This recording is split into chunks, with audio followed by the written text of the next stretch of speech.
Welcome to part 52 of Paper Mario: The Thousand-Year Door. And Bowser made it to Bosley Heights, even though I long since beat him to the punch about several parts ago. But anyway, Bowser's finally here, and of course he's gonna learn the hard way that, again, I beat him to the punch several parts ago. You want to know what's interesting, however, if you talk to the people in Bosley Heights. Some of the people, Bowser will be completely mortified of. Like, for instance, Gold Bob. Gold Bob is basically talking about art of a fountain. And primarily how the filthy rich could just buy some art, yet think that it's worth the money and not the beauty of it. But Bowser, of course, has no understanding. And as for Bub, doesn't matter what you say to Bub, he's still gonna run away.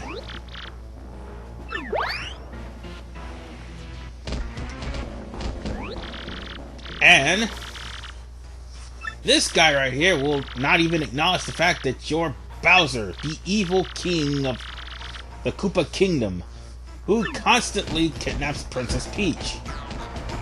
This girl's gonna freak out, and Toodles, sorry. God damn it, I keep getting her name wrong. Toodles would want to mount Bowser's head on a wall. His horn, sorry. Yes, she actually wants to mount Bowser's horns on a wall. And even Bowser is officially creeped out. But nonetheless, just examine the lock in Bosley Heights, and in Bowser's temper tantrum at the fact that the door is locked, he broke it open. Even the game acknowledges it. Whoa, baby, it's open! Talk about lucky! I guess my rage really works! Oh, remember I said about Bowser actually falling for 2 red herrings in one game? Yeah. Also, need to add something else. Remember, Pennington put that star there after I took the real one, and after Dupless and the Shadow Sirens took the first fake one. So that means Bowser, once again, has fallen for a complete and total fraud. Bowser just isn't really lucky. Not at all. Oh, mind you, one other thing. This is the last Bowser section of the game. I kid you not, and for the obvious reason why. Doesn't matter what you say to Pennington, he still, will tremble in fear. Well, he'll laugh at some of the nicknames you'll give him, but he will still tremble in fear at the fact that he's talking to Bowser. And then he's gonna drop this bombshell. Even though Mario took the star, he'll tell him that Luigi was the one that took it. Oh, not before he tells him that what he's holding is a fake. Of which he breaks. Look at the fancy display, the pedestal, and everything. It's so posh. If it's a fake, then where's the real one, huh? If you must know, I gave the real one to Luigi. Oh, you've got to be kidding me. You mean to tell me that Luigi beat me here? Those Mario brothers are the most annoying brothers of all time. How bothersome! The fact that we kept being outmaneuvered is disturbing! But where in the world could Mario and his brother be heading? Where? I thought that window was fixed. Anyway, Lord Bowser! Paraguma, what are you so worked over? Tell me! Now reporting, sir and ma'am, Mario collected the 7 stars and is headed for the crystal door. 1,000-year door. God damn it. The 1,000-year door? What in the heck is that? The 1,000-year door. An unbelievably legendary treasure is behind that door. It's not worth it, guys. Then I'm going there too, immediately, and I'm gonna ruin Mario. And that is the last Bowser section. As you just heard it, Bowser's headed straight for the 1,000-year door. However, I still think it's not worth it. Oh, and mind you, we're still on the moon. So we haven't really headed for the door yet. That Peregrine was jumping the gun there. We finally got all 7 crystal stars, yes? Now we can open the 1,000-year door. But, we still don't know where Peach is. Well, let's head back to Rogueport, I guess. Professor Franklin might be able to help us find Princess Peach, right? Oh, and mind you, after you defeat, Magnus von Grapple 2.0, not a single X-Naut in the building. At all. In other words, now you can go down to sub-level 4 and get the door that was locked before. You kinda have to, because you won't be able to activate any other place in this area. Well, like talking about it anyway. Where are we? Well, this is actually Tech's room. Apparently, he's in the 4th floor. Not apparently. Actually, he's on the 4th floor. And he still has enough life to tell Mario what's going on. You are Mario, are you not? It is pleasant to meet you. I am the main computer of this fortress. I am Tech. I must tell you something. That is why I brought you to this place. Princess Peach. I am sorry. Most of my data was erased and my main power unit was shut down. Now running on backup power with only cache memory. Trying to stay functional. Mario, you know that Peach is not here, do you not? Yeah, Crump told us last part. Peach. No, please say Peach. Please, please. Peach is with Grotus in the Palace of Shadow. There's our next destination. I had to tell you that.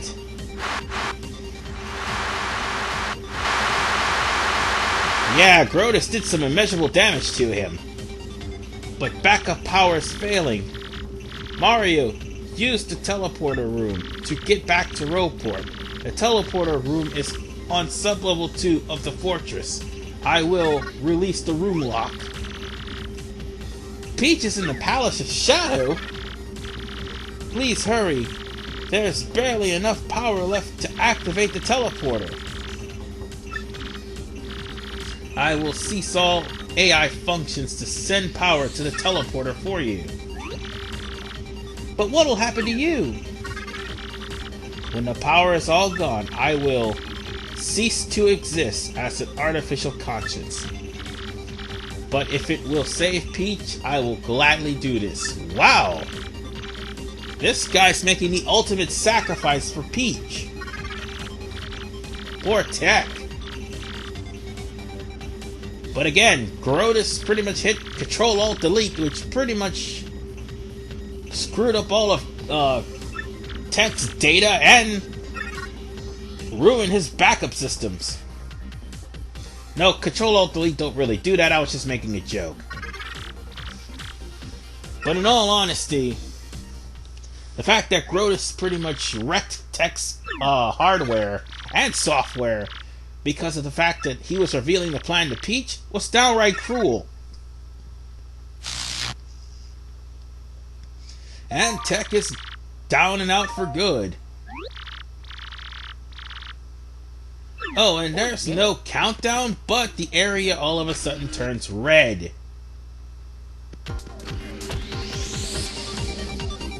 Just simply go to floor 2 and find the teleporter room and leave this place.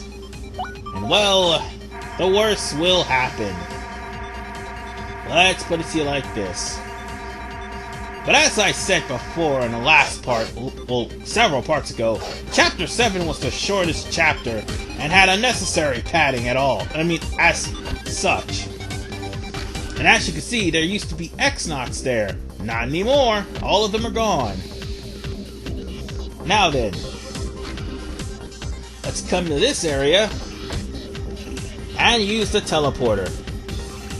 And as soon as we do, well,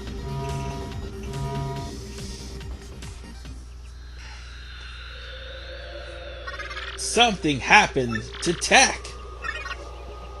As Tech says goodbye to Peach. And that right there would lead people to think that Tech has activated the self-destruct sequence in the X-Nauts fortress. Well, we'll wait till later. It'll be revealed. Anyway, did you hear something just then?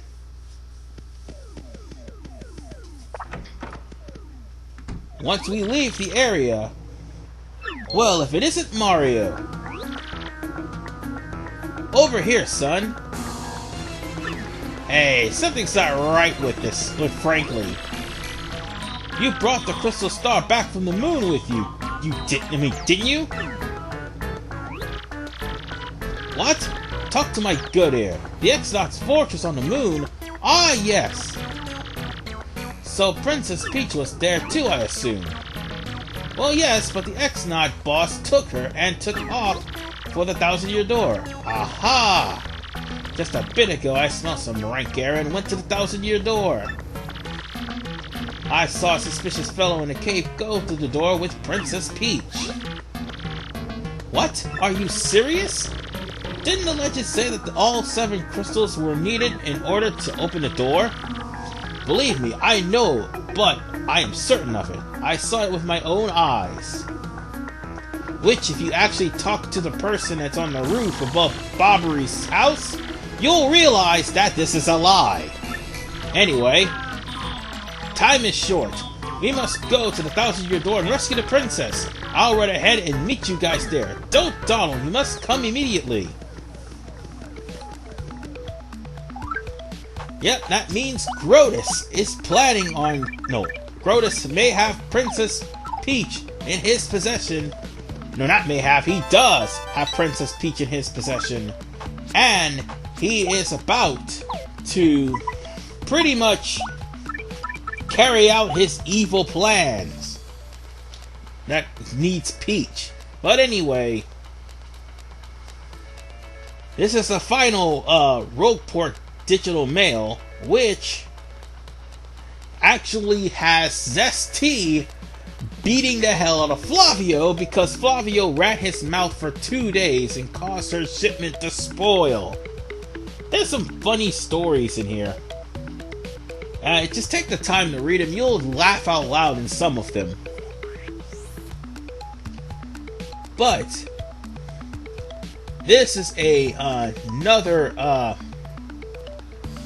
watch for a inn, and not only that, another recipe, which actually includes couple's cake, which you need a snow bunny and a spicy soup to make.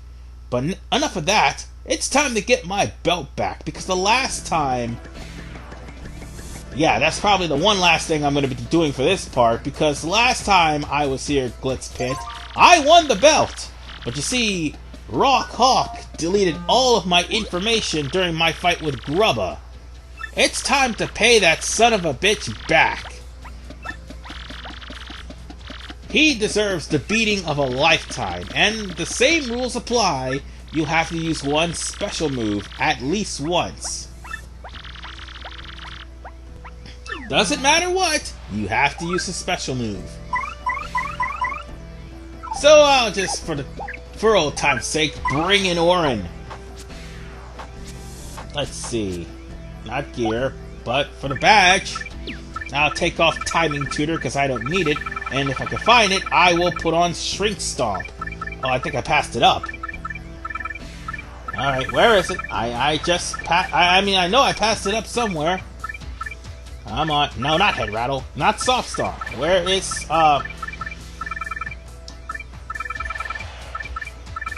wait, where is Shrink Star? Come on. There it is. We're good. Now then, let's wait for the security to take us to the ring, and this time paid security is going to take us to the ring. And not to the locker room of some random person.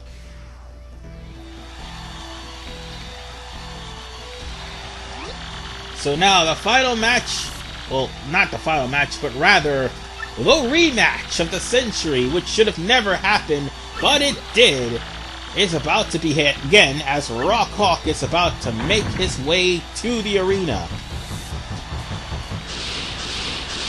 Of course, he gets an interview just like he did with Grubba when he lost the first time. Well, champ, tell us about your mindset. Well, I'm going a little bit too fast. Well, at least past me is. But Rawk Hawk is basically champ again by pure coincidence. Because after all, I think he was bumped down to #2 contender. And because I miraculously vacated the title, you cheating scumbag, Rawk Hawk ended up champion yet again. So that should tell you something. Now, it's time to face Mario, as someone's going to inadvertently call him Jumpman right in the audience, right there. Again, Jumpman is Mario's original name in Japan. But anyway, oh, and funny enough, it's also a badge that pretty much prevents you from using a hammer, but also puts a lot of power into your jumps. Anyway, we won't be needing a badge like that, because this is going to be the easiest beatdown we've ever delved to someone in a while. Believe me, I need this for what I'm going to be going through in the next 2 parts. Or shall I say, 5 parts. Trust me, the final stage of the game is 5 parts.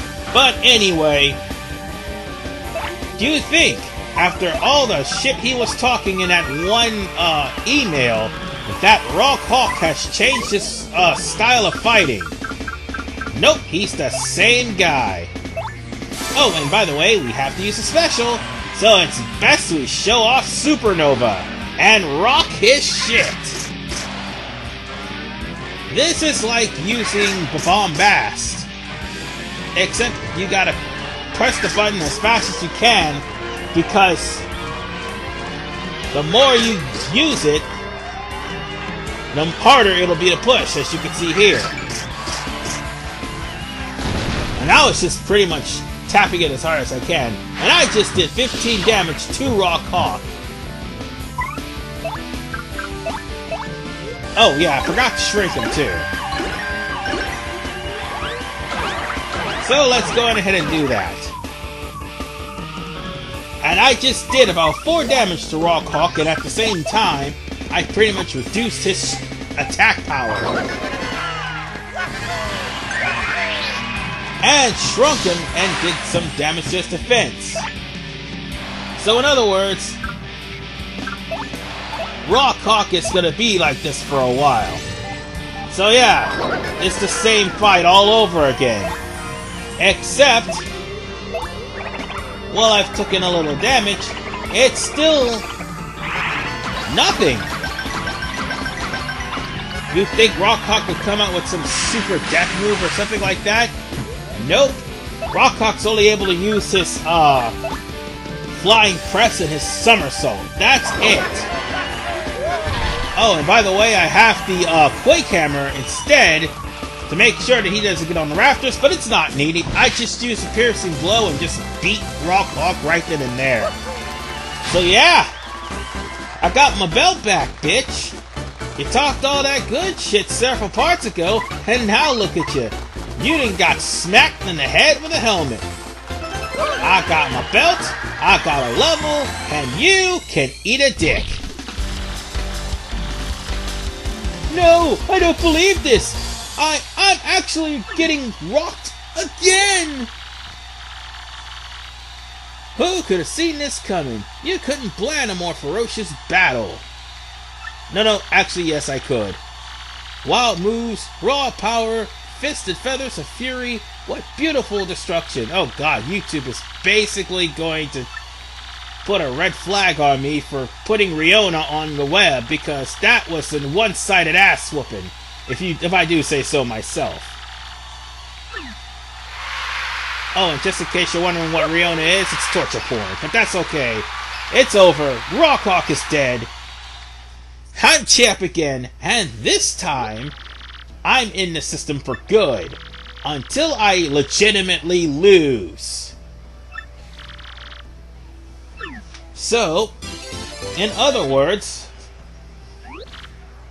I can always come back and actually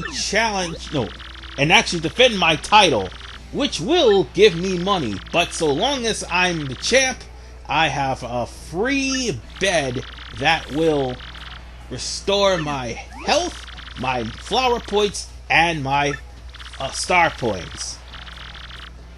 Not that I'm going to need it, because unfortunately, this will be the last time I see Glitz Pit for good. So, with that said, ladies and gentlemen, this is RFman985. I may have a few things to do at the start of the part of 53, but other than that, we're going to actually start Chapter 8. See you.